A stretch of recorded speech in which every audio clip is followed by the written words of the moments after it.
एक गांव में लोगों के बच्चे अचानक से गायब हो रहे थे। रामू का छोटा बेटा भी गायब हो गया था। रामू पूरी शाम वहां पर खड़ा रहा जहां से उसका बेटा रोज वापस आता है, मगर आज वो वापस नहीं आया। अरे मेरा बेटा अभी तक वापस नहीं आया, ये क्या हो गया? मुझे लगता है कि मुझे सरपंच जी से इसकी शिकायत करनी चाहिए। फिर वो सरपंच जी से शिकायत लगाता है, मगर सरपंच जी उसकी बात को संजीदा नहीं लेते हैं। एक दिन सरपंच जी का खुद का छोटा बेटा गायब हो जाता है। वो बहुत ज़्यादा परेशान होते हैं। अरे नहीं, मेरा छोटा बेटा चिंटू आज दूसरा दिन हो गया है, वो घर वापस नहीं आया। मुझे लगता है कि मुझे पंचायत लगानी चाहिए। फिर सरपंच जी पंचायत लगाते हैं और वो कहते हैं, अरे गांव वालों, मेरा छोटा बेटा चिंटू 2 दिन हो गए हैं, नहीं मिल रहा। इस पर रामू कहता है, अरे जब मेरा बेटा गायब हुआ था तब तो आपने कुछ नहीं किया था। अब आपका बेटा चिंटू गायब हुआ है तो आपने तो पंचायत लगा ली है। आपको तो आपकी गलती का एहसास हो ही गया होगा। हाँ, मुझे मेरी गलती का एहसास हो गया है, लेकिन अब हमें अपने बच्चों को ढूंढना ही होगा। बताओ क्या करें हम सब लोग? मुझे लगता है कि हमारे गांव के पास जो सा कब्रिस्तान है उधर से बच्चे गायब हो रहे हैं, क्योंकि मेरा बेटा भी अक्सर उसी रास्ते से मेरे घर आता है। ओह अच्छा, ऐसी बात है तो आज रात को हम उस कब्रिस्तान में रुकेंगे और किसी को डरना बिल्कुल भी नहीं। मैं अपने बेटे को पाने के लिए कुछ भी कर सकता हूँ, अपनी जान की कुर्बानी भी दे सकता हूँ। क्या सब लोगों को मंजूर है? मंजूर है। फिर वो रात होते ही कब्रिस्तान पहुंच जाते हैं। वहां जाकर उनको पता लगता है कि एक जिन सारे बच्चों को चिड़िया बना रहा है। ये देखते ही सब हैरान हो जाते हैं। तभी गांव का सरपंच बोलता है, मुझे तो पहले से ही शक था, क्योंकि कब्रिस्तान में ऐसे जिन चुड़ैलें वगैरह होती हैं। इसीलिए मैं अपने साथ ये दम दरूद वाला बाबा से पानी भरवा कर लाया था। अब हम इसे इसके ऊपर गिरा देंगे। फिर वो लोग ऐसा ही करते हैं और इस तरह वो जिन ख़त्म हो जाता है। अरे वाह, इस जंगल में तो बहुत अच्छे अच्छे शिकार मिल रहे हैं। आज भी नया शिकार मिल गया। उस जंगल में दिन के वक्त कोई भी जाता वो चुड़ैल उसे नहीं खाती थी। रात होते ही जो भी गुजरता उसे खा जाती थी। कुछ दिनों से अब चुड़ैल को शिकार मिलने बंद हो गए। अरे ये हो क्या रहा है? मुझे शिकार क्यों नहीं मिल रहे? ढूंढने पड़ेंगे। तभी उसे पता लगता है कि उस जंगल में उसके साथ साथ एक जिन भी रहता है। वो भी लोगों को खाता है। मजेदार शिकार था। ये सुनते ही चुड़ैल को बहुत ज़्यादा गुस्सा आ जाता है और वो गुस्से में कहती है, अरे तुम यहाँ से चले जाओ वरना बहुत बुरा होगा। मैं इस जंगल से नहीं जाऊंगा। यहाँ पर रहकर मुझे बहुत ज़्यादा शिकार मिलते हैं। मैं बहुत से जंगलों में गया मगर वहाँ पर मुझे कोई शिकार नहीं मिल रहा था। मैं तो यहाँ से बिल्कुल भी नहीं जाने वाला। अच्छा, तो तुम यहाँ से नहीं जाओगे? ये लो। फिर उसके बाद उन दोनों में लड़ाई होती है और वो दोनों एक दूसरे को ख़त्म कर देते हैं। एक दफ़ा का जिक्र है, एक गांव के करीब एक म्यूज़ियम हुआ करता था। उस म्यूज़ियम के बारे में ये मशहूर था कि उस म्यूज़ियम के अंदर चुड़ैलें रहती हैं। अहमद उसी गांव में रहा करता था। अहमद बहुत ज़्यादा सुस्त लड़का था। वो ये चाहता था कि वो बहुत ज़्यादा अमीर हो जाए, मगर वो काम कोई भी नहीं करता था। जैसे ही उसे इस म्यूज़ियम के बारे में पता लगता है, उसके दिमाग में एक आइडिया आता है। ओह अच्छा, तो ऐसी बात है। मुझे कुछ सोचना पड़ेगा। क्यों ना मैं इस म्यूज़ियम को उसके मालिक से खरीद लूँ। वैसे भी वो इसके किसी काम का नहीं है, वो मुझे दे देगा। फिर बाबा की मदद से सारी चुड़ैलों को ख़त्म कर दूँगा। ये सोचकर वो उसके दोस्त के घर की तरफ चल देता है। मुझे पता है कि तुम मुझे कभी भी ना नहीं कहोगे, क्योंकि तुम मेरे बचपन के दोस्त हो। मुझे कुछ पैसों की ज़रूरत है, तुम मुझे दे दोगे, मैं वक्त पर वापस लौटा दूँगा। अरे परेशान होने की कोई ज़रूरत नहीं है, तुम जितने पैसे मांगोगे मैं उतने पैसे दूंगा। तुम मुझे बताओ कि तुम्हें कितने पैसे चाहिए, मैं उतने दूंगा, क्योंकि मैं तुम्हारे बचपन का दोस्त हूँ। मुझे लगता है कि वो 25 लाख रुपए में तो मान ही जाएगा। तुम ऐसा करो कि तुम मुझे ना 25 लाख रुपए दे दो, मैं तुम्हें वापस कर दूंगा। क्या तुम उसे इस म्यूज़ियम की इतनी कम कीमत दे रहे हो? तुम्हें किसी की भी मजबूरी से फ़ायदा नहीं उठाना चाहिए। मैं तुम्हें पैसे नहीं दूंगा। अरे इसने तो पैसे देने से इनकार कर दिया, अब कुछ तो करना ही पड़ेगा। अरे नहीं नहीं, मेरे पास 25 लाख रुपए और हैं, मैं 50 लाख रुपए में उससे म्यूज़ियम खरीदूँगा। ओह अच्छा, ऐसी बात है।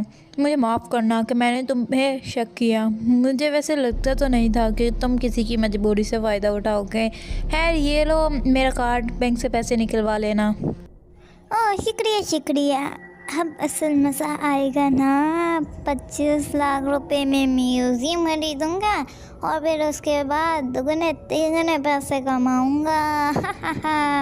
फिर उसके बाद वो 25 लाख रुपए में उस म्यूज़ियम को ख़रीद लेता है।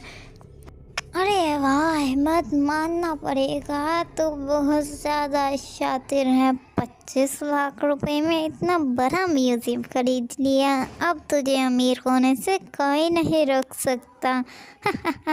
मगर फिर उसे उसकी गलती की सज़ा तो मिलनी थी। वो चुड़ैल उसे वहीं पर मार डालती है।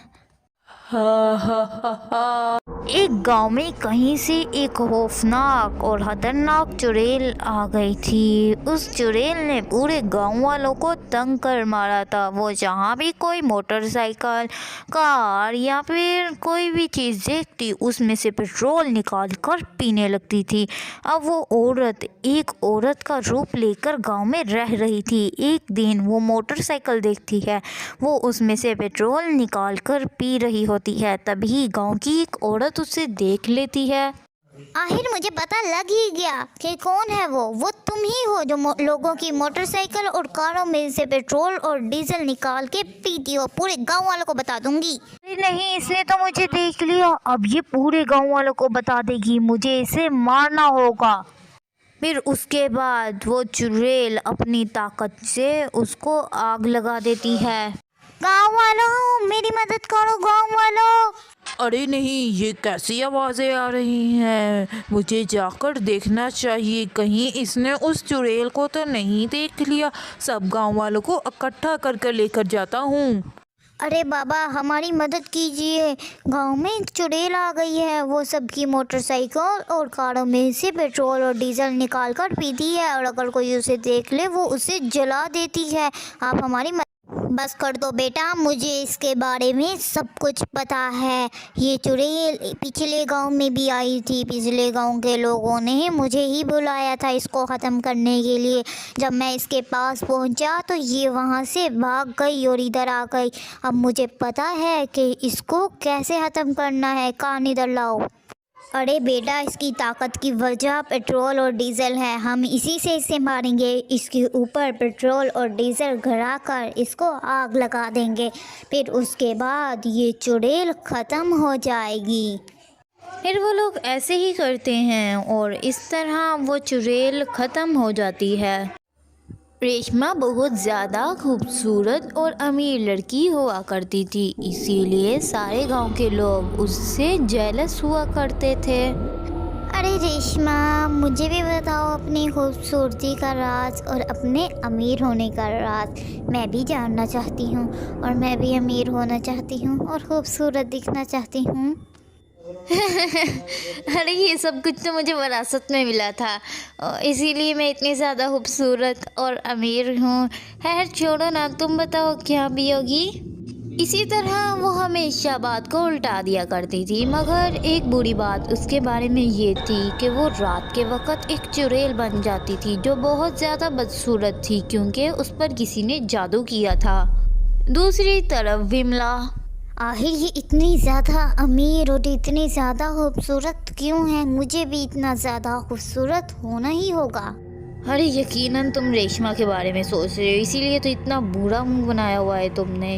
वो तुम्हें कभी भी अपनी खूबसूरती और अमीरी का राज नहीं बताएगी, इसीलिए तुम इस बारे में सोचना बंद कर दो। ऐसे कैसे बंद कर दूँ? उस रेशमा को तो मैं छोड़ूंगी नहीं, उसकी सारी दौलत हत्या लूँगी। रेशमा, अब तुम मेरे से बचकर रहना। इस पर उसका शौहर गुस्से से कहता है, मैंने तुम्हें कितनी बार कहा है कि रेशमा के बारे में सोचना बंद कर दो। वो तुम्हें कभी नहीं बताएगी कि वो इतनी अमीर क्यों है और इतनी ज़्यादा खूबसूरत क्यों है, क्योंकि ये सब कुछ उसे विरासत में मिला है। अब उसके बारे में सोचना बंद कर दो। ठीक है, मैं उसके बारे में सोचना बंद कर देती हूँ। रेशमा, तुम्हें मैं छोड़ूंगी नहीं। तुम्हारी वजह से मैंने अपने शौहर से लड़ाई तक कर ली। मुझे उसकी खूबसूरती और अमीरी का राज जान के रहना है। आज रात मैं उसके ऊपर नज़र रखूंगी और मुझे पता चल जाएगा कि वो इतनी अमीर क्यों है। जैसे ही रात के वक्त वो उसके घर जाती है तो वो चुड़ैल उसे देख लेती है, फिर उसके बाद वो उसे मार डालती है। रेशमा रात के वक्त जब भी चुड़ैल बनती थी उसे उस पर काबू नहीं रहता था। ये बात पूरे गांव में फैल जाती है, लेकिन कोई कुछ नहीं कर पाता और फिर सारे गांव वाले वो गांव छोड़कर भाग जाते हैं।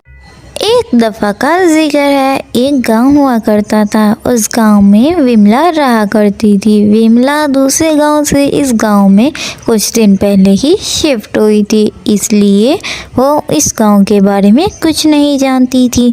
वो अपने बेटे बबलू का ट्यूशन डालना चाहती थी, मगर उसे ट्यूशन डालने के लिए कोई घर ही नहीं मिल रहा था। तभी उसे एक दिन साथ वाले घर से बच्चों के पढ़ने की आवाज़ें आती हैं। अरे, साथ वालों के घर से बच्चों के पढ़ने की आवाज़ आ रही है। लगता है ये औरत ट्यूशन पढ़ाती है। मैं अभी उसके घर जाकर पूछती हूँ। फिर विमला उसके घर पहुंचती है। अस्सलाम वालेकुम, आपके घर से बच्चों के पढ़ने की आवाज़ें आ रही थी, क्या आप ट्यूशन पढ़ाती हैं? जी, आपने बिल्कुल ठीक कहा, मैं ट्यूशन ही पढ़ाती हूँ और आपको पता है मैं फ़ीस भी बहुत ज़्यादा कम लेती हूँ। आप अपने बच्चे को दाखिल कराने के लिए 500 रुपये फ़ीस दे देना। अरे, इतनी कम फीस तो कोई ट्यूशन वाला नहीं लेता। हद कम से कम कोई 800 लेता है। खैर, मुझे जी कल से मैं भेज दूँगी। अच्छा ठीक है, आप बबलू को भेज दीजिए, आपको उसका बहुत अच्छा रिज़ल्ट मिलेगा। आप यही सोच रही है ना कि मैं इतनी कम फीस क्यों ले रही हूँ? तो इसके पीछे वजह ये है कि मुझे पढ़ाने का बहुत ज़्यादा शौक़ है और मेरे शौहर का इंतकाल हो चुका है, इसीलिए मुझे 500 रुपये फ़ीस चार्ज करनी पड़ती है, वरना तो मैं कुछ भी ना लेती। ओह, आपके शोहर का सुन के बहुत ज़्यादा दुख हुआ। चले, अब मैं चलती हूँ। कल 5 बजे बबलू को भेज दूँगी। जैसे ही वो औरत दरवाजे से बाहर निकलती है, ट्यूशन वाली ऊंची आवाज़ में हंसती है और कहती है, अभी तो सब मज़ा आएगा। कल एक नया शिकार मिलेगा। कल तो पार्टी होगी। ये सब कुछ विमला सुन लेती है। अरे नहीं, ये कैसी बातें कर रही है? मुझे जाकर गाँव वालों को बताना चाहिए, वरना ये गाँव के सारे लोगों को मार डालेगी। मुझे जाना चाहिए यहाँ से। मैं तो पूरी तरीके से डर गई थी और फिर उसके बाद मैं तुम्हारे पास आ गई। मेरी बात मानो, ये सब कुछ सच है, मैंने अपने कानों से सुना है। हमें इसका कोई हल निकालना चाहिए। अरे तुमने ये सब कुछ कैसे देख लिया? वो मकान तो 5 साल से खाली पड़ा हुआ है। ये सुनते ही विमला चौंक जाती है और आज तक पता नहीं लग सका कि वो औरत कौन थी।